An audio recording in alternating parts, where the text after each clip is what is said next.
everybody. This is Hua. I am here to read part 5 of Piquant. I hope that you are enjoying this series. You can find parts 1 through 4 in the videos below. I hope that you are enjoying, and if you have not subscribed yet, please go ahead and hit that subscribe button. Enjoy! Mom, I cried as I threw my arms around her. She was almost crying as she returned my hug.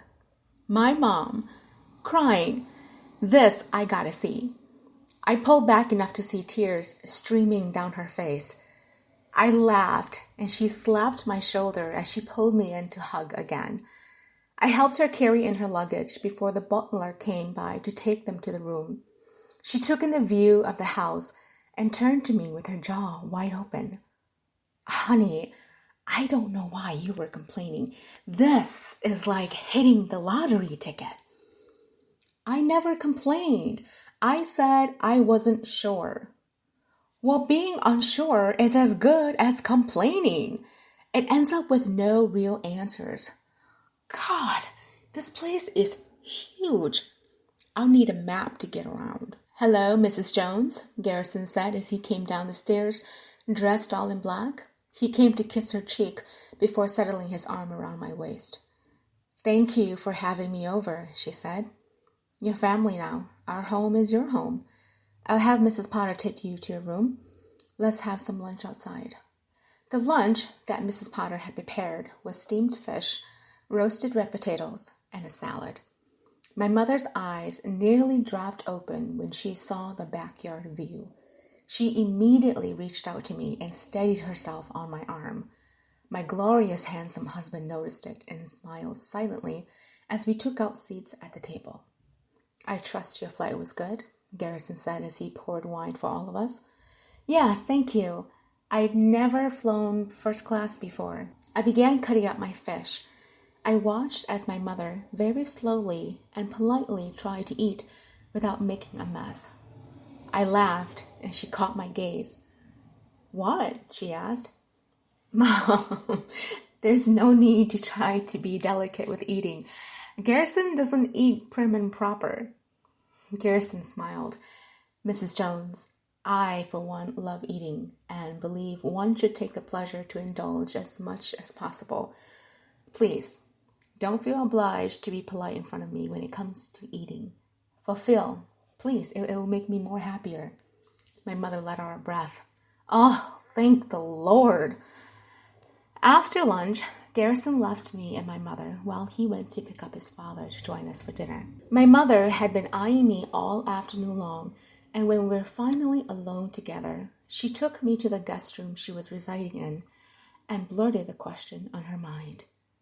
Is he always this amazing? I settled down on the large bed, smiling. The room she was in was still large enough to fit another 4 people. She liked the color gold, and I had mentioned that to Garrison. He had taken note and decorated the bedsheets to lift her spirit. I was thankful for that. Mom, he has his moments. She sat down on the bed beside me. Oh, come on, Peyton. The man is a walking god. He obviously adores you like crazy. Did you see the way he was looking at you during lunch? I thought you were his lunch instead of the damn fish. My cheeks flushed. Mother, please refrain from using such language. It leaves me feeling emotions I can't begin to describe. She crossed her arms. Darling, the right man will always leave you feeling emotions you can't describe. I suddenly felt sad and my smile faded. Did you ever feel any of that with my father? I know that you don't like to talk about him much, but sometimes I just wonder if you were ever happy with him.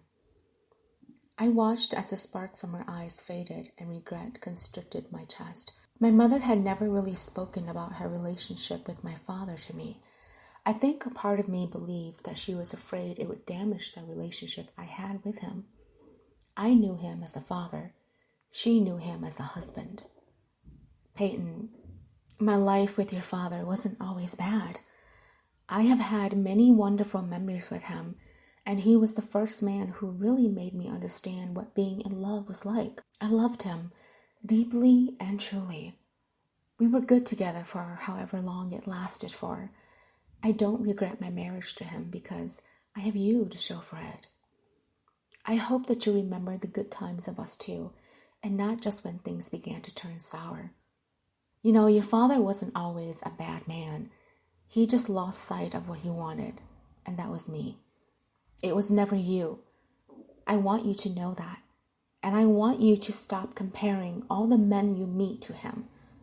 With Jake, you were so afraid he would leave you, and you tried to do everything to please him. And by doing that, you forgot who you were. In the end, you lost him regardless. Not your fault, by the way. Now with Garrison, seeing you today, seeing how truly happy you are, I want you to remember that Garrison isn't your father. And he is not Jake either. So don't give him their baggage to carry. Tears filled my eyes, and I reached over to hug her. Her arms comforted me, and I thought back to all the lonely nights where I had spent listening to her cry when she thought I had been asleep. She had been the pillar for me. She had tried to conceal all the negative and wanted me to see how strong she really was. I felt guilty for all the hardship I had given her to endure. "I'm sorry, Mom," I whispered. She pulled away, and a smile formed on her face. She reached out to touch my hand.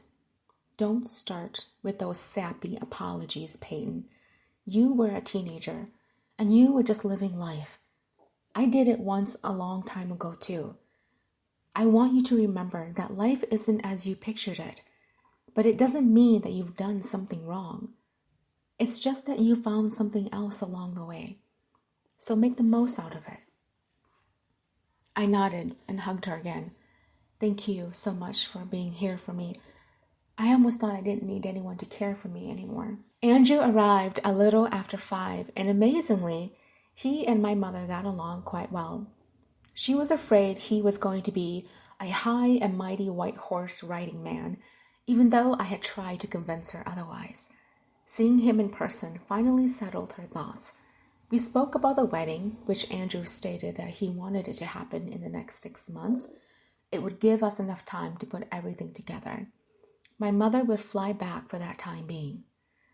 I've put together a guest list for our side of the family. How much are we expecting from your side? My mother took a drink from her wine. "It'll just be me." Andrew's face broke into confusion, and he cocked his head.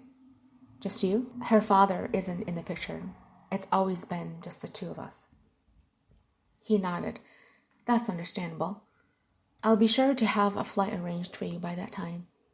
"Thank you, but I think I can handle those." "I'll take care of it," Garrison interjected, and then he turned to look at my mother. "And you'll accept." My mother smiled and nodded. "Of course. Thank you." Mrs. Potter entered with a tray of coffee and tea. She placed it between us on the table and left. Garrison took the liberty to pour each of us a cup of tea. "I want you to know that I appreciate everything you've done for my daughter," my mother said. Andrew looked up at her. "She's like my daughter now, too." "Please understand something, Mrs. Jones. I take family matters quite seriously. When someone tries to harm anyone I call family, I don't let them get away. I make them pay for the damage they've done." Andrew left after dinner, and my mother retired to her room. My head was juggling with thoughts of my mother's conversation. I still held on to the guilt cloaked, and it hung over me quite heavy. Garrison sensed something was wrong because he didn't speak to me all through dinner, and when we were finally alone, he offered me comfort by simply holding me, but I knew he was curious. "I'm sorry," I said. We were in bed in each other's arms. The only light on were the candles he had burned. "Don't apologize. I wasn't myself tonight." "You were quiet. Was it something I said?" I looked up at him. "No, it was..." I left it hanging. I got up and moved away from him. My legs were swinging off the bed, and I felt a huge wave of emotions wash over me.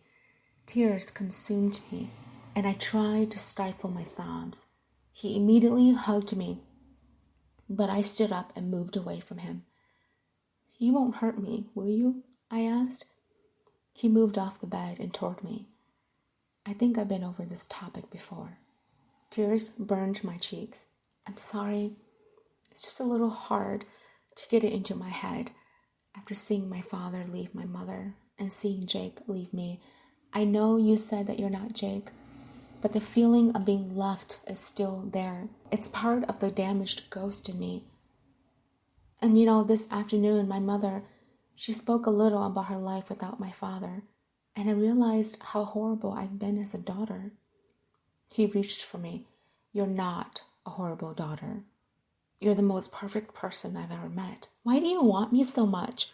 I'm so messed up. I had a husband who didn't even want me enough to try to fix things. He had to find somebody else to love. Garrison's hand reached for my cheek, and his fingers caressed me lightly as his eyes gazed into mine. With his other hand, his fingers hooked into the band of my pants and pulled me closer to him. Why do I want you?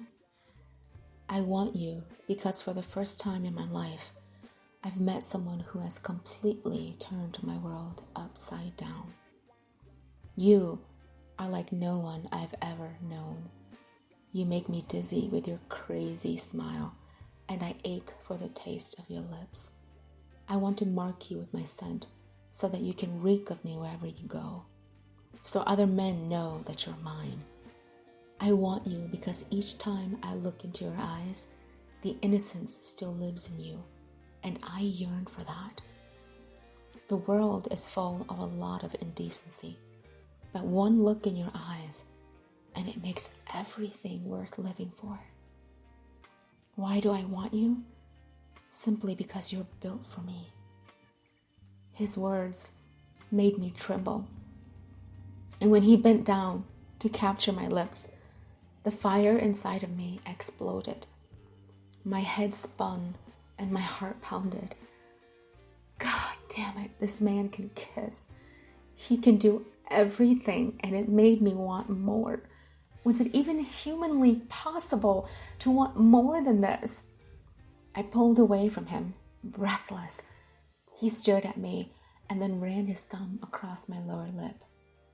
Oh, honey, if you're going to look at me like that, we are not going to get one wink of sleep tonight. Love was something I thought I knew. It was something I thought I could figure out quite well. Garrison hadn't said he loved me, but truly cared for, wanted to protect, and yearned for, he had mentioned countless times.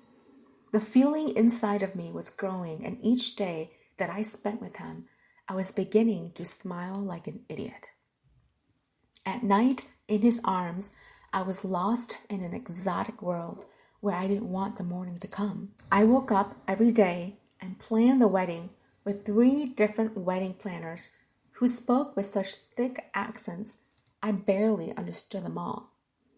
I simply nodded and hoped that it turned out well.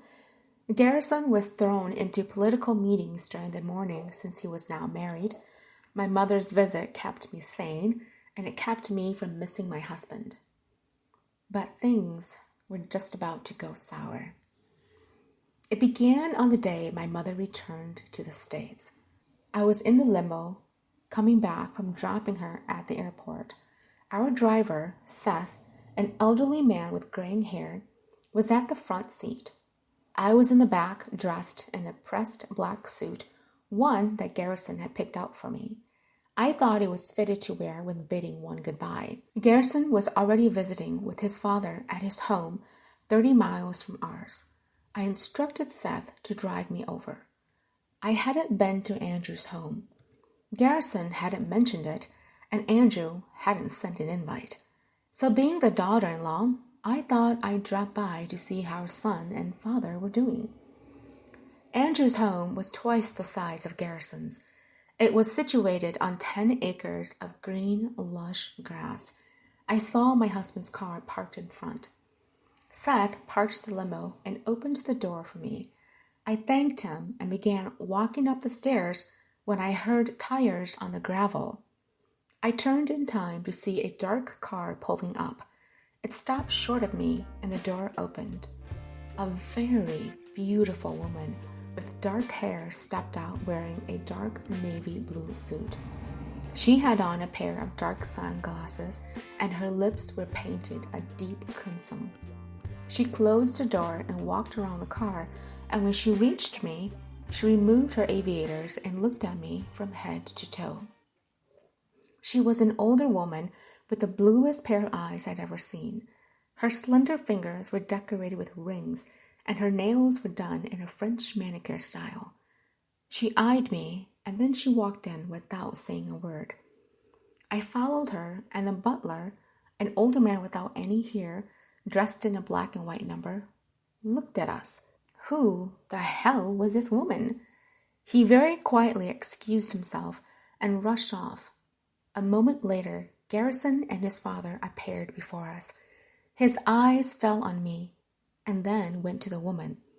The color drained, and I watched as Andrew's face broke into a hatred expression. "What the bloody hell are you doing here?" Andrew asked. "Is that any way to greet your wife?" the woman replied. I swung my head toward her, and my jaw dropped open. Garrison's mother? I watched as she walked toward Garrison and Andrew with a light sway to her hips. The woman was downright sexy as hell. She was breathing sensuality as she walked. She came to Garrison, and when she reached for him, he stepped away from her. He walked toward me and took my arm. "And who is that?" she asked. Garrison turned around. "She's my wife." The woman's face melted into an unbelievable expression. "Wife?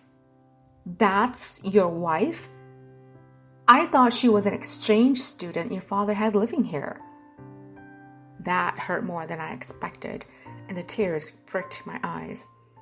I turned and walked out as Garrison followed me. When I reached the limo, Seth came out to open the door.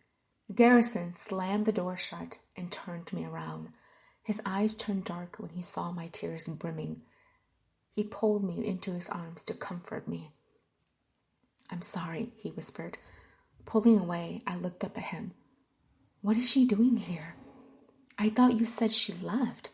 "She did, years ago. I'm not sure what she's doing here. I'm just as shocked as you are. It must not be good, that's why she's here. Look, I'm going to stay here and see what's going on. Are you going to be all right heading home?" I nodded, and he bent down to kiss me quick before he headed back. As I got into the car, my head swarmed with thoughts of his mother and what she had labeled me with. The insult still stung, and suddenly I didn't want to go home. I wanted to go somewhere I could be alone. "Seth, can you take me someplace where I can get a drink? Mr. Remington would prefer it if you were to go straight home, my lady. I need to be alone. Just send the security team to where I will be." "Right away, my lady." I didn't return home until almost midnight. I sat in a bar lounge, watching everyone around me live their lives. I kept hearing his mother's words, describing me enter my mind, and it kept wounding me. But what wounded me more was when I returned home to find Garrison wasn't there. I called his phone, and it rang a few times before it went to voicemail. Feeling frustrated, I went downstairs to get a drink. I fumbled around the kitchen cabinets until I found a stash of hard liquor. I poured myself some whiskey and began drowning in it. I tried his number again. This time, someone picked up, except it wasn't Garrison. It was Tasha. I recognized her sultry voice, and anger hit me so hard I threw my phone against the wall. It shattered into pieces, and I began to cry. Hurt escalated through my body, and I started swearing at the wall. I drank from the bottle, and then threw it against the floor. Tears streamed down my face as I thought back to his promise, which now meant nothing to me. "My lady?" Mrs. Potter asked as she came down the stairs. "Are you all right?" "Where are the keys to the car?" I asked. She stared at me. I can have Seth take you where you want to go." "Where are they?" I cried. She jumped. "You're not fit to drive, my lady. You've been drinking." I laughed, feeling the alcohol numb my body. I moved toward her and the room began to spin. It was then that I realized I hadn't had anything to eat that day. I grabbed the counter and repeated the question. Alcohol, don't even bother. Just give me the keys, I cried. Now! The last words came out like a murder, and she finally headed to the cabinet behind her and handed me the keys. I stumbled to the garage and got into the car. I pressed the garage door opener, turned on the engine, and when it roared to life, I backed out of the garage as tears blinded me. I cursed Garrison to hell and back as I drove onto the highway. It was dark and quiet. All I heard was a sob that came from my voice. I had enough of pain. I had enough of lies. I had had enough of everything. I had given my all to Garrison, and now I was once again at square one. I was tired of broken promises. I wanted to escape. When I saw the blinding headlights shining directly toward me, I reared the car into full speed ahead. The ticking of the clock woke me. My entire body felt sore and my throat was dry and itchy. The first thing I saw were the IV lines going into my arm. When I shifted my body, a beeping sound came on. I heard footsteps rushing in, and I saw a man in green scrubs leaning over me. The smell of the antibacterial soap stung my nose. I felt like I wanted to heave. I turned and shut my eyes as a buzzing sound pounded my head. Give her some more sedatives, the man in the green scrubs said. I drifted out again. It was evening when I woke. My body was still sore. I was alone. I had been confined to the bed with straps. When I swallowed, it hurt. Tears filled my eyes as I thought about what had happened. My heart ached for my mother. I wanted her. I heard the door open and the same man in the green scrubs walked in. Our eyes met and he smiled when he pulled up a chair. He removed my straps and rubbed my arms. Peyton, I'm Dr. Charles Rumberg. How do you feel? I didn't know how to answer, so weakly I said, sore. How long have I been out? 4 days. 4 days? Do you remember anything at all? I shut my eyes, remembering Tasha's voice on Garrison's phone. The anger, the pain, and the tears. I remembered drinking the alcohol and taking the car, but everything else blacked out after that. That was what I told him. You were in a car crash. You're very lucky to be alive. You're going to be just fine, and so is your baby. My ears must have heard wrong. I sat up. Wait, what? He reached over and covered my hand. You're 4 weeks pregnant. I couldn't believe my ears. You're lying, right? His smile faded. I take it this is not good news for you? I turned away. I was pregnant. My hand fell to my belly and I began to sob. Guilt filled me as I thought about what I had done. Your husband is in the waiting room. He hasn't gone anywhere since you've been brought in. I'll let him know you're awake. No, I cried forcefully, turning to look at him. I don't want to see him. The doctor nodded. Very well, as you wish. I'll be back to check on you. He left, and I sat up as much as I could. Pain shot through my right shoulder. A baby. I was pregnant. Tears filled my eyes as I thought about what I had done or tried to do. I wiped my eyes just as I heard voices outside my door. I don't care what the bloody hell she said, Garrison's voice shouted. The door burst open, and he walked in, slamming it shut behind him. Our gaze locked, and I realized he was still wearing the same outfit he had on when I left him at his father's house. His eyes held dark circles underneath, and he had a 4-day beard stubble. He took a step toward me, and I raised my hand. That's far enough, I warned. He stopped and blinked in surprise. What the bloody hell were you thinking? I laughed. What was I thinking? Don't you dare, Garrison. What are you talking about? The tears that threatened to spill came down. All those promises you made, all those stupid lies. What are you talking about? Don't pretend like you don't know anything, I cried. Garrison's face broke into confusion, and he closed the distance between us. He tried to reach for me, but I pulled away. The hurt appeared on his face, and he took a step back. Can you kindly explain to me what I did? I want a divorce. His eyes flung open. Divorce? On what grounds? Marriage under false pretense. You're carrying my child, Peyton. Did the doctor tell you that? I gave him a dark glare. I don't care.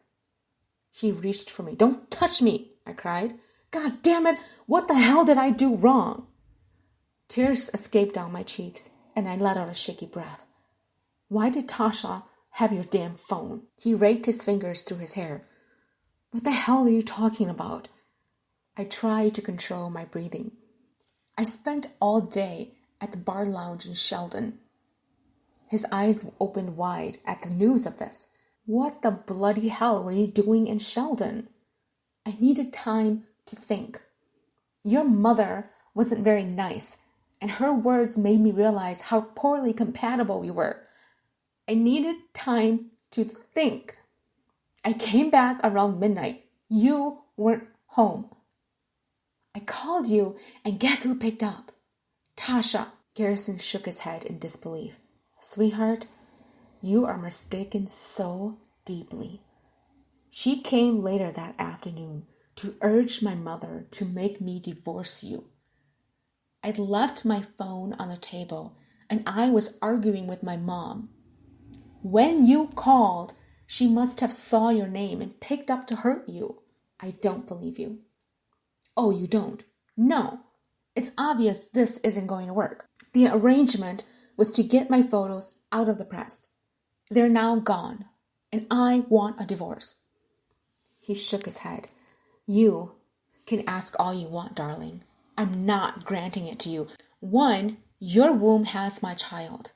A child you had growing while you were drinking and crashed your car. Do you have any idea what you put me through? I looked away. I don't care. I shouldn't have thought this was going to work. I let myself fall in love with you, and I got hurt. In love? With me? I looked up and saw his expression of pure shock. There, I said it. I'm in love with you, and I'm now going to piece my stupid heart back together alone. Garrison shook his head and walked to me. You think you're the only one who is in love? You don't think I have the heart to love you in return? I have never loved anyone before you, Peyton. I didn't know how. You changed that in me. You taught me how to love. And now you want to leave me because of a simple misunderstanding? Well, guess what, sweetheart? I'm not letting you go. That ring on your finger says you belong to me. And the child growing in your womb is half of me. You're not going anywhere but home with me. He turned and left. Thank you for enjoying part 5. Catch part 6 in the next episode.